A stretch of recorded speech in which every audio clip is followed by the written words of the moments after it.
Hello, this is Jane Sigford, convener of the podcast Views and Voice Above the Noise, which is hosted by MASA, Minnesota Association of School Administrators.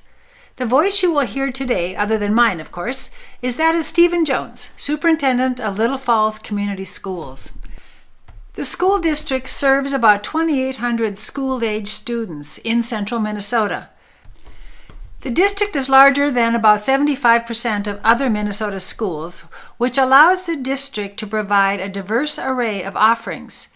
In addition, Little Falls has several industries and community services, such as a hospital, which provide an opportunity for strong business partnerships and learning opportunities for students. As with previous podcasts, during the interview, several themes appeared. You will hear about the district's journey toward personalized learning, which involves many pieces. Changes in professional development for teachers, changes in curricular offerings, changes in instructional delivery, creating learner profiles, transitioning to standards-based grading, and developing career pathways. Plus, you will hear about the robust relationships with the business community and families. How many superintendents do you know who came from Pennsylvania, went to college in southwest Minnesota at a school he had never seen, to supposedly major in hotel and restaurant administration? But then he changed his major and graduated with a degree in radio and TV, and eventually he became the owner of 2 clothing stores, one for men and one for women, all before he earned his education degree at the age of 38. Because his wife was a teacher and he had watched and heard what she was doing with kids, he thought that might be a better career path than retail, and he went back to school at the age of 36 and graduated at 38. That's Stephen Jones, the superintendent of Little Falls Community Schools for the past 7 years. It's a unique path, but one that I believe has served me well in terms of being able to look at things not just from an educational model, but also from kind of a business model and a community support and structure model, as well as with the things that I do in this role. Never anticipating that I would be in this role as a superintendent. That was not my chosen path when I got into teaching. I expected to be teaching. And now I'm in my 7th year here at Little Falls. So I came here in 2012. When I've taught an educational psychology class or conducted seminars, I've had participants write their educational philosophy. The exercise always leads to a healthy discussion about how there is no one governing philosophy for all educators because there are so many values involved. I know that I thought this was just an exercise when I was in college, but I have come to appreciate the value of formulating and writing down one's philosophy, because consciously and unconsciously, what each individual believes to be the purpose of education governs how and why decisions are made and how one leads. 2 factors provided the impetus for Steve to lead the journey for more personalized learning for Little Falls Community Schools. 1, the development of his philosophy, and the several moves for his office during a construction process. I occupied 4 different offices in 3 years as we were going through the construction phase. When I finally moved into my new office here a year ago in January, I was able to unpack boxes that I hadn't seen in a long time. And so as I was putting them on the shelves, I found some of my old stuff from University of South Dakota from back when I was, in principal and superintendent school. One of the pieces that I found was my philosophy of education. So this is 2002. And I read it. It was on a Sunday afternoon. I was up here. And I read it again, and I read it again, and it was Holy Toledo. What I had written in 2002, so 17 years ago, was really my thoughts specifically as they relate to personalized learning. Basically, meeting kids where kids are at. That we are systemically dooming kids to failure because we move kids forward when they're not ready, simply because the curriculum says that they're ready. When a group of students take a test and one kid gets a 95% and one kid gets a 60%, the next day, that entire class is moving forward with the next module. Well, the kid that got a 60% isn't ready fundamentally to move there. And so what we're doing is systemically building in parameters and barriers for these kids that they can't cross over. In addition, in that paper was a huge part about relationships. Relationships are key. And when we don't understand the why, or when the kids don't understand the why of us as teachers, and all they understand is the what being the assignment, the curriculum, with that disconnect between the why and the what in terms of what kids are perceiving of us as teachers and educators, we've lost. The kids, if they know the why, and they understand why you as a teacher are doing what you're doing, the what is a natural thing to follow for them. But unfortunately, our system gets so reliant upon the what that we lose the why, and through that the relationships really struggle. And I firmly believe, from my experience as a teacher and as an administrator, we can get kids to do pretty much whatever we want and expect of them if we have a relationship that they feel is trusting and worthwhile and equal and beneficial and all those kinds of things. Are you still going to have blips? Absolutely you are. But across the board, I feel, and I think as we're getting more and more into personalized learning, we're finding the research backs that up, that this really is the way that good teachers, great teachers have always taught, who have had impact. And now the struggle becomes to get that systemic. As a leader, Steve Jones introduced the concept of personalized learning in January of 2015, and then provided many opportunities for discussions and professional development around the topic. But he recognized that making changes like this is really a process that takes place over time with many different stages. He also recognized that lasting change cannot necessarily be top-down. One of the criticisms that superintendents and administrators rightly are susceptible to is that sometimes we do a couple of things. We push initiatives, for one thing. We don't provide proper vetting in terms of allowing people to jump on and casually move forward with it. It's almost an all or nothing kind of jump on. As described earlier, one of the themes of this podcast was how Little Falls has changed professional development on this journey toward personalized learning. What they did is recognize that learning must be personalized for teachers, not just for students. Just listen to how they've changed professional development. We're now, starting our 5th year of working towards this, and throughout the course of those years, we've done an awful lot of opportunities, some didactic, but the bulk of them choice-oriented towards our professionals as to how they want to approach it in terms of their personalized learning, or in terms of their professional development towards personalized learning, growth, and understanding. As we talk about what we've done for our staff, I think it's important to note that it all comes with kind of a loose caveat to it, because what personalized learning looks at Eastern Carver County, which is a place that we've spent a lot of time. We've sent tens and tens and tens of teachers there throughout the last 2.5 years to take a look at their model. What ultimately happens here in Little Falls will look different than the way it does in Eastern Carver County. We know that. But at the same time, we have to get an understanding of what it looks like in practice, not just in theory, to be able to take a look and move forward with it. At the same time, we've done some innovative things around professional development to allow us to get to this point. So we're in our 5th year of a program that we developed here in Little Falls that is now spread to 13 school districts in Region 5. And Sourcewell, which is our co-op, has taken over and is now running it as a regional program. And it's called Alternative Career Pathways.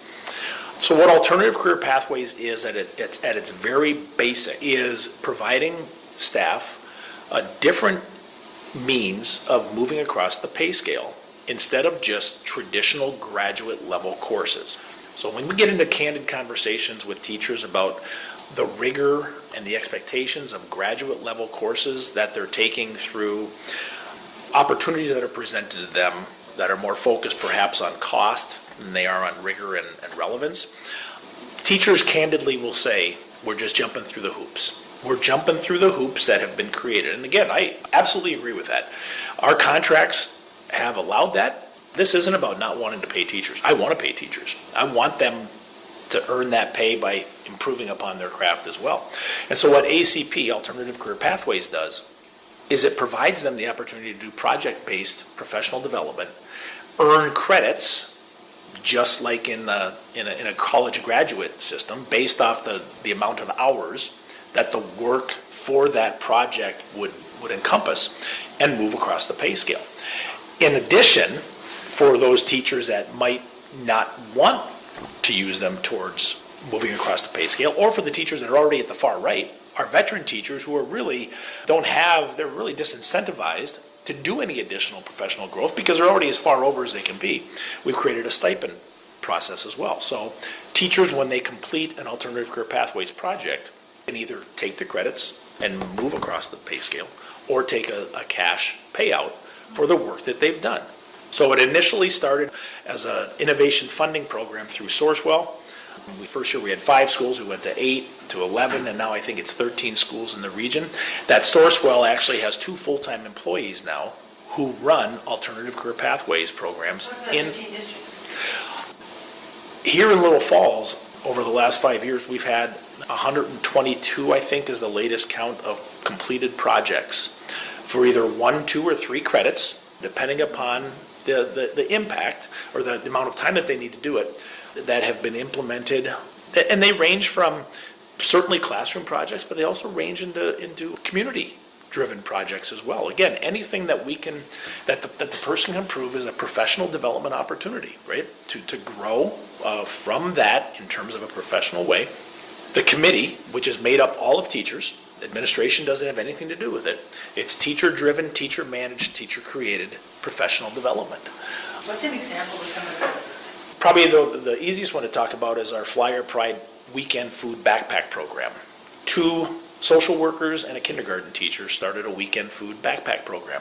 Through that, they raised each year over the last 3 years, because this is in its 4th year, approximately $12,000 each year to be able to fund the food that goes into a backpack. The program has grown into about 68 or 70 backpacks that we provide to kids each weekend that are stuffed with food for them to take home. A neat byproduct of that has been a community effort the last 2 years led by the Chuck Zwilling family here in Little Falls around an ice carousel. Do you know what an ice carousel is? You mean the one that they carved in the lake? So Little Falls is the world record holder, but do you know that the great part of that is the funds that were raised for that? We got a check for $14,000 from Ice Festival people to pay for our weekend food backpack program for a year.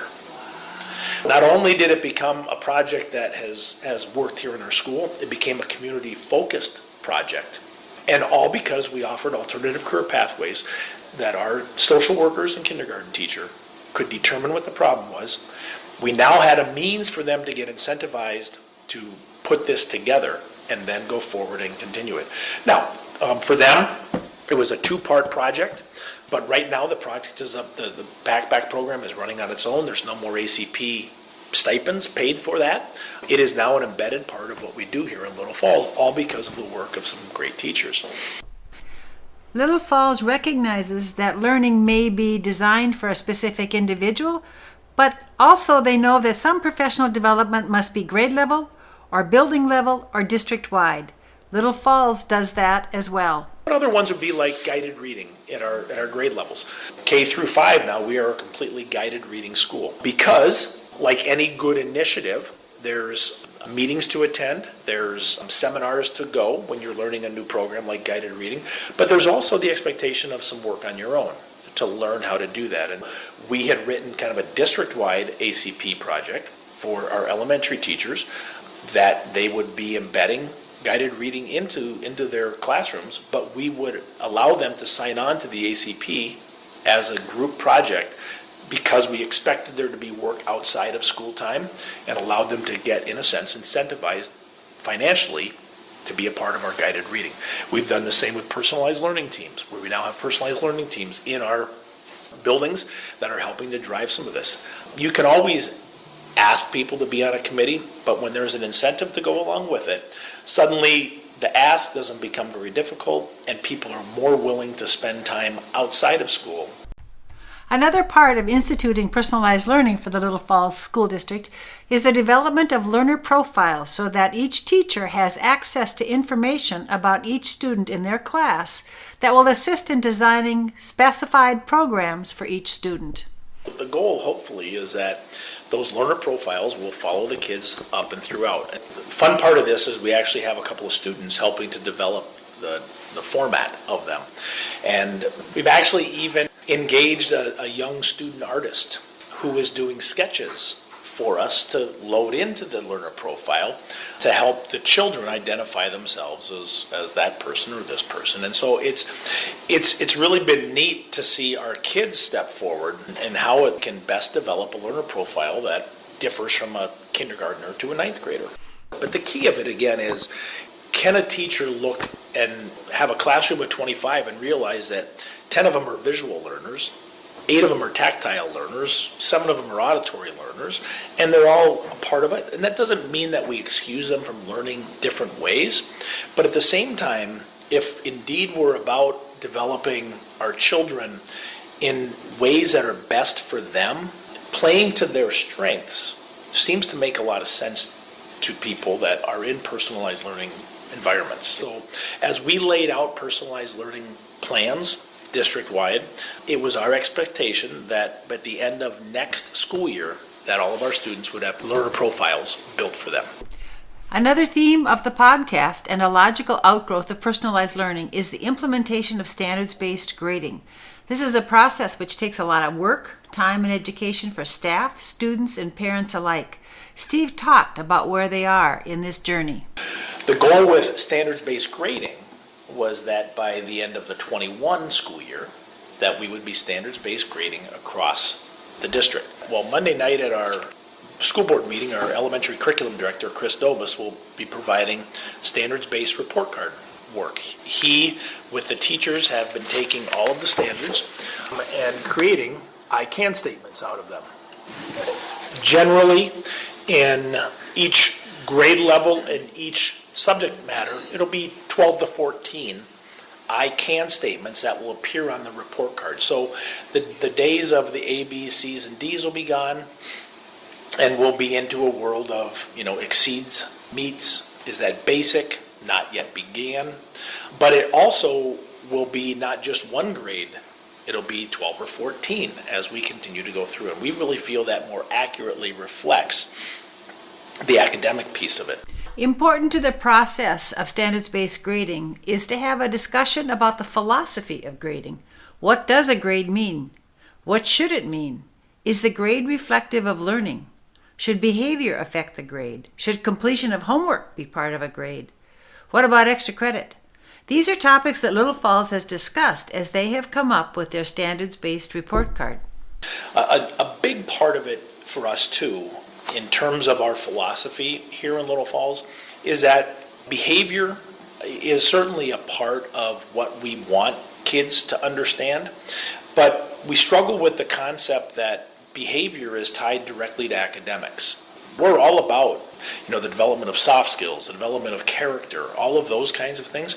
But does that really belong in the academic grade, which is exactly what a grade is about? It should be based off the academics, and those other pieces can have other measurement that go along with. And what you'll see on our standards-based report card is truly a grade, or not a grade, but an assessment based off the academics, but then other work surrounding the other pieces that are important, behaviors, all of that. Again, we get into extra credit work.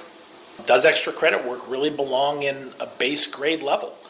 If you've got an A, if you've earned an A or a B in a class, should extra credit, does that really mean anything in terms of learning additional material? Lots of people that feel differently about that. Should that be something else? Well, you hear a lot about grade inflation. Does an A in Little Falls equate to an A in Edina? I don't know. But with standards-based grading, you're able to more, I think, find those grades equitable throughout the system, as opposed to adding in things like behavior or extra credit, completion of homework. Maybe that's a work ethic assessment versus a grade.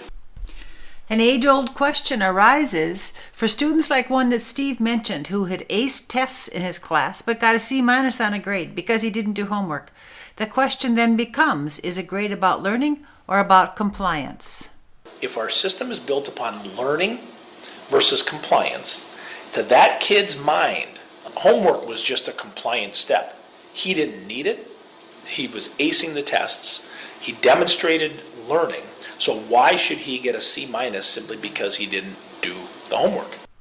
Implementation of standards-based grading takes a long time, and Steve talked about his plan for implementation K-12.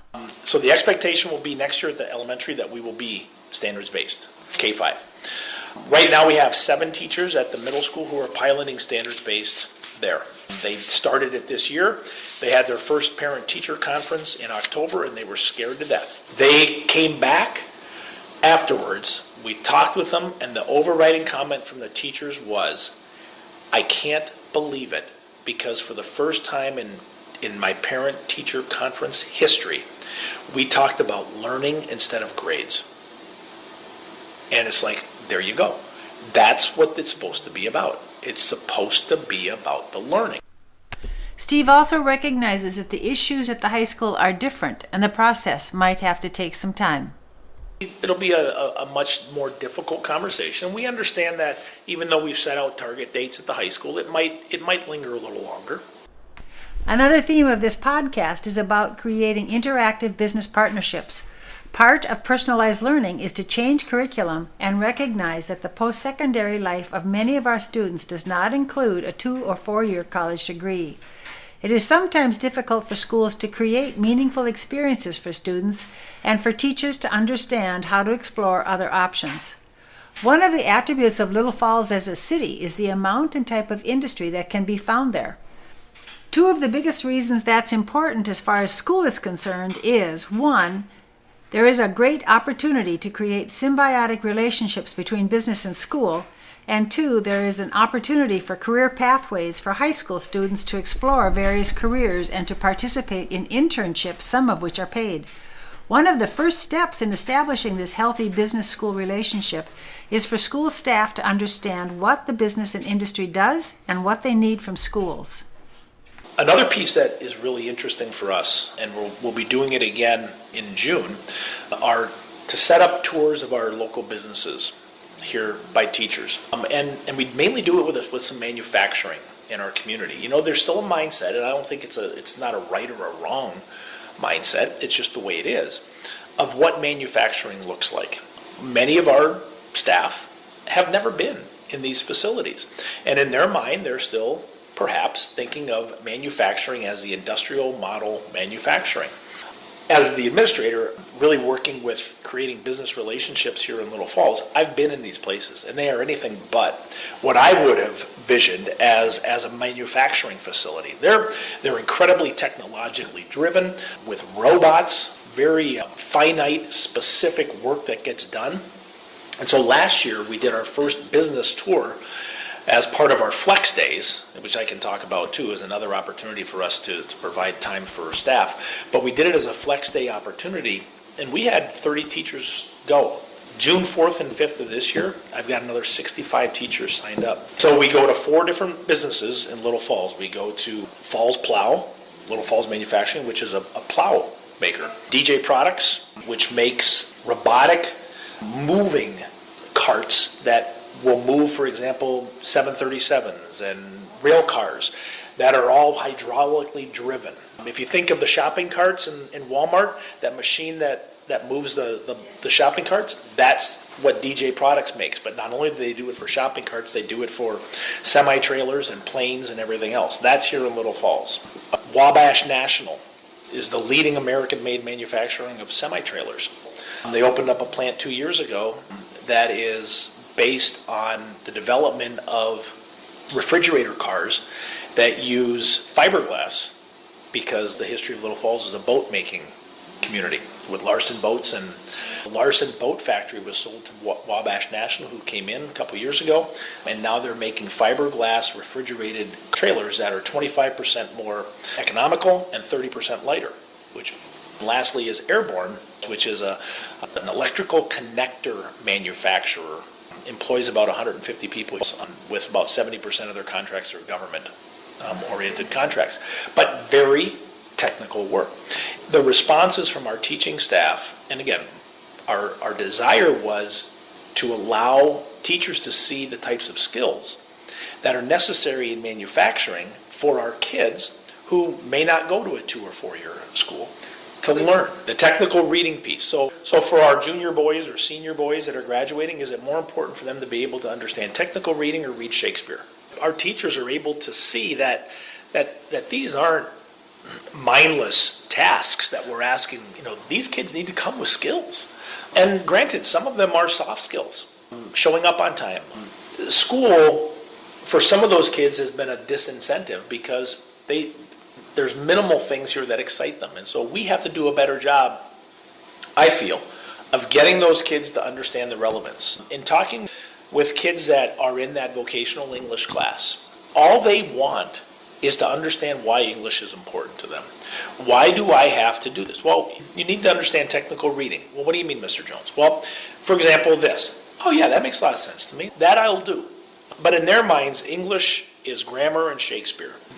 But that's truly what we're fighting as we get those kids. Now, we can decide to take them down with the ship if we want to.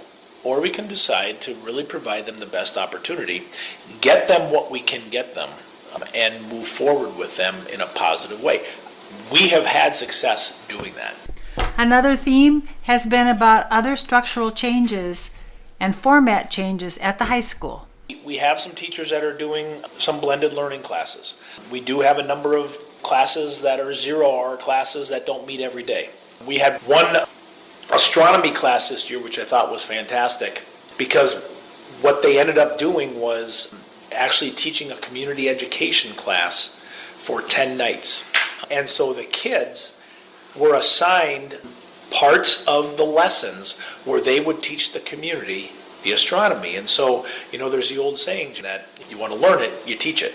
And so these kids earned the opportunity to do this through a community education class.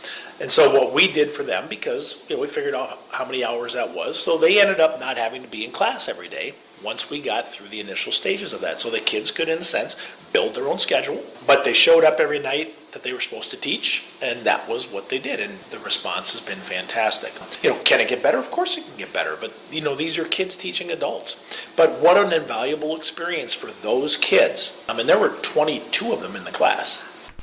There have also been changes at the middle school. At the middle school, we've combined one class, we call it Stellar, which is actually a combination of STEM with language arts.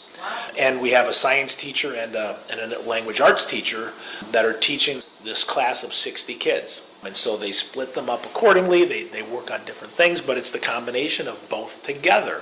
In a pilot year that has done tremendous things, so well that we're going to launch another one with a science-math combination next year.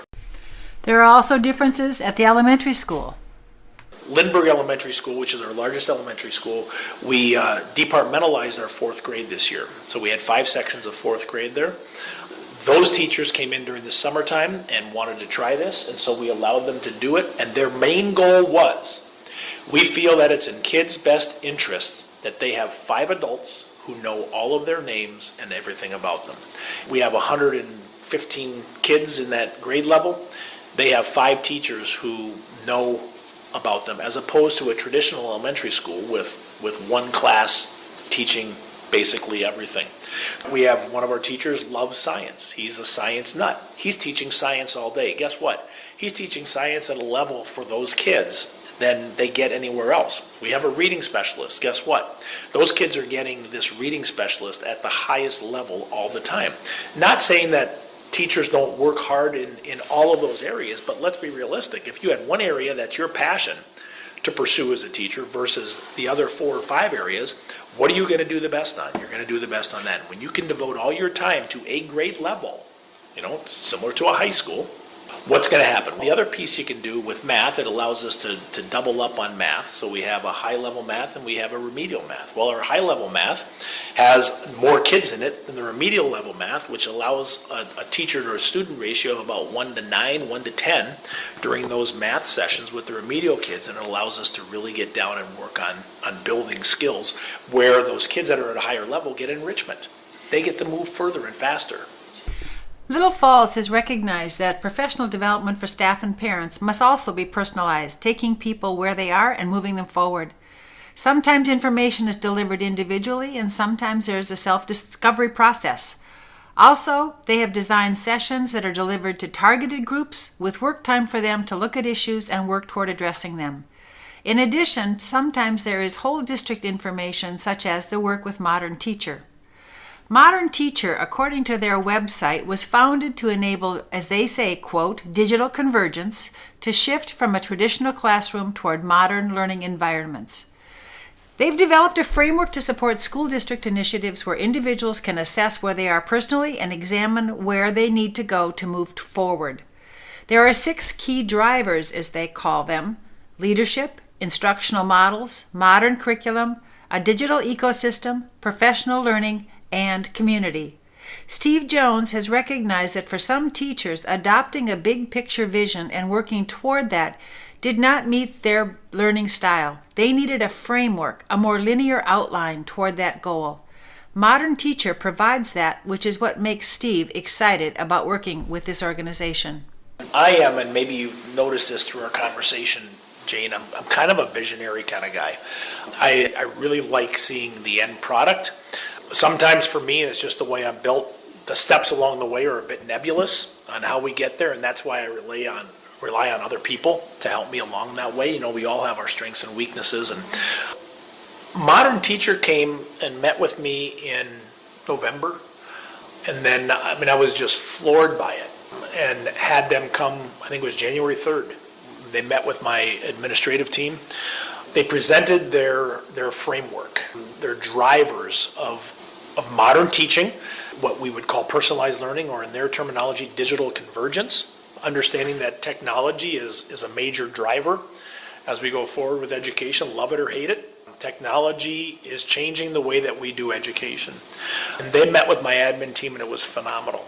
For me, the guy that's the visionary, what I saw with Modern Teacher was exactly what we had been trying to develop here for 4 or 5 years, which was a framework for those people, and there's a number of them in our district, who can't see the vision like I do, and I get that, and need kind of a step-by-step approach to see that. We've struggled with how that looks. Well, what Modern Teacher came in and did is provide that framework in a way that just blew me away. I actually had Cassidy Rice from Sourcewell, from our co-op, also see Modern Teacher, and she said, "Oh my gosh, Steve, I am so proud of you that you realize that this would be something that would be really good for many of your people, to be able to see that step-by-step process." And that's what it did for me. Through a series of meetings, I've gotten to meet their CEO, Sean Smith, who is truly, I think, a resurgent visionary in terms of the way that we're looking at education. I am so impressed with him. I have actually brokered some meetings between him and some people here in the state that I think are going to really do wonderful things for us as a state, looking forward to modern teaching. And again, I almost like modern teaching better than personalized learning, because it really talks about a shift in our mindset from the industrial model to a modern style of teaching, which incorporates the technology piece right into the way that we look at things. Our relationship with Modern Teacher is at a point now where they're actually coming back on the 25th, and we'll meet with 10 of our teachers to start kind of a coach-to-coach piece, to start that work in terms of the professional learning piece of their framework. And then on May 30th, as one of our flex days from our snow, we actually have scheduled Modern Teacher to come in and meet with all of our teachers. So on May 30th of this year, we will actually begin the work where Modern Teacher will roll out their framework on professional learning to our teaching staff. And so through this, it's actually a measurable journey through the various stages of teachers learning through professional development the steps and progress forward toward modern teaching or personalized learning. And again, it's a long path. It's not something that you complete in 2 hours or 3 hours. It's something that as a district, we know it's going to take some time for us to move. Professional learning is one of the 6 drivers that Modern Teachers has, in addition to administration and leadership, instruction, curriculum, community buy-in piece of it, which I think is really important, connections, the collaborations with the community. So it's a pretty multifaceted framework that they put together that, in a sense, measures how far you are along that journey forward. Another big piece I really like about it, and it allows immediate onboarding of new people into the district. We've all been in districts where we have initiatives, programming going on that is really moving forward. But what happens? We end up at the end of a school year and we have a percentage of new people coming in, and so we have different people at different pathways on these programs and initiatives, and invariably, not intentionally, but invariably, people get lost along the way. What this does is each person has their own course, in a sense, on how they go. And so each person is progressing at their own pace throughout. New people come on, they get onboarded, they're at step one, and they continue, they start their pathway forward. And so it allows for a consistent, continual onboarding process for all of our professionals as we go forward. That will be explained in depth, and we'll actually start the work on May 30th with our staff. And then on May 31st, we have James Rickabaugh coming. Again, this is 4 years in the making to get us to this point. Bulk of our people have a rudimentary understanding of what personalized learning should look like. A number of our people have a more concrete idea. Some are actually really progressing along. I think those 2 days will really help us as a district get over that hurdle of hesitancy and move forward across our district with personalized learning. Another theme of this podcast that is interwoven throughout is the idea that schools are truly community schools, serving, responding to needs, and moving forward to meet the new needs of our changing society. The schools see the personalized learning as a way to serve the business aspect of the community, and even more importantly, in serving the very human needs of families. The backpack program mentioned earlier is only one small indicator of the way that the school has chosen to implement the greater commitment to serve. It was really the understanding and identifying of what our problems were at the elementary, at the middle school, at the high school, at the incontrovertible evidence that our population is changing at a drastic pace. And the days of students finding support across our district at home is limited. Those days don't exist the way that they used to. And I don't think it's necessarily intentional by the parents. It's just a reality of what their worlds are like as parents. We don't have the time like Ozzie and Harriet to come home at 4:30 and hang out with the family at night. So many of our families are, the adults are working 2 or 3 jobs and trying to do everything they possibly can. And kids are really left to fend for themselves in far too many cases.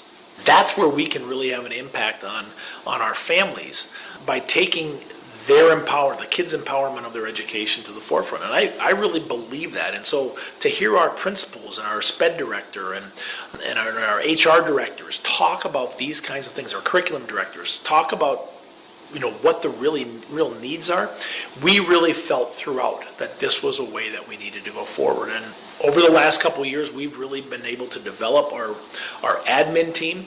We're an admin team of 11, and we are concerted in where we're going. There are no danglers on this. It is full bore ahead for our leadership team. Not only are the Little Falls Community Schools aware of societal needs, but they recognize that relationships remain the foundation upon which success in school and life is built.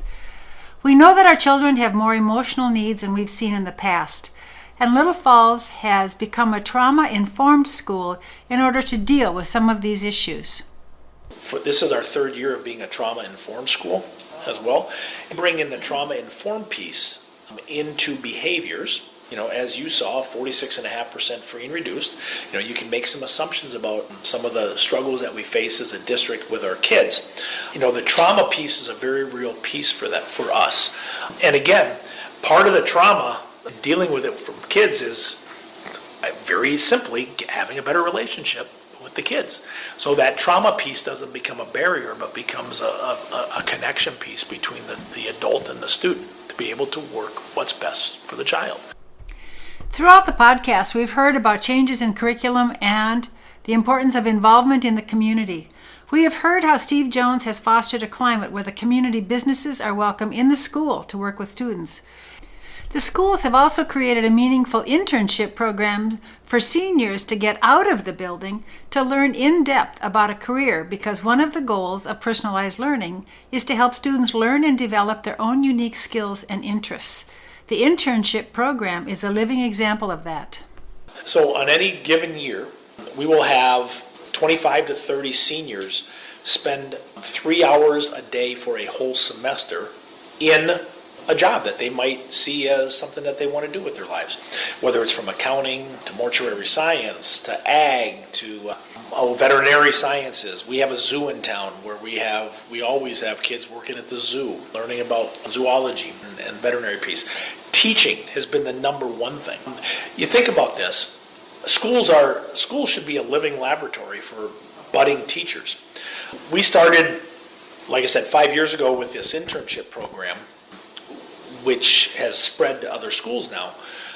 We have placed multiple teachers with our teachers, so teacher students, so seniors in high school who want to become teachers. We place them 3 hours a day for a whole semester co-teaching with a teacher.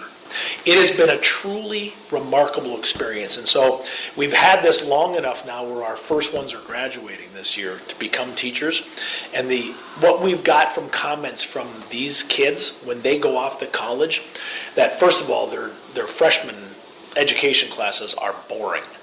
Because instead of teaching, which is what they do, they end up with about 200 hours in a classroom through the course of a semester. Instead of the original intro to education class where you sit in a classroom and observe for 15 hours and you can't say anything, you just sit back there. Our kids are bored to death because they're used to being up front working with kids, going in small groups, doing daily five and all of those things. We've had kids in special ed. We've had phy ed, health, shop kids. Kids that truly want to be teachers. Through all of the time, we've had one kid say, "Oh my gosh, this is not for me. Thank you very much for this opportunity." That's a great thing. Exactly. But we at the same time have done wonderful things through it. And our teachers have loved having these kids. We had to talk them into them to start with because they thought it was babysitting. But when we told them, no, we want them to truly get an authentic experience of what it's like to teach, boom. The kids took off. The relationships between our teachers and these kids have become almost like mentee relationships. It's been a phenomenal experience here. On a given year, we'll place 10, 12 kids, and we've done it at the middle school as well, and we had our first one at the high school this year. We were concerned about the age differential. With the right kid, it works depending upon where they're at. The middle school ones have been especially valuable. As we talk about relationships with business, that wouldn't work out in the business world unless we had positive relationships. And today is Tuesday, so Thursday night, we had a manufacturing meeting where we had companies come in. We're looking at the next step of our manufacturing process, basically revolving around two main areas. What can we provide for you there, but what can you provide for us here? One of the pieces that came out of this is, can we do piecemeal welding for some of our places in town here, where they deliver us the material, we do the welding here, they send their quality control guy over, they go through the welds, they keep what is good, they reject what isn't, they pay us per piece, but at the same time, they're teaching our kids. We invested in 16 brand new welders and a CNC plasma cutter. And so this takes, and that's our businesses as well. And so you think about that. Our business owners were just excited as heck. You do that? Yeah, we'd do that. We'd do that in a heartbeat.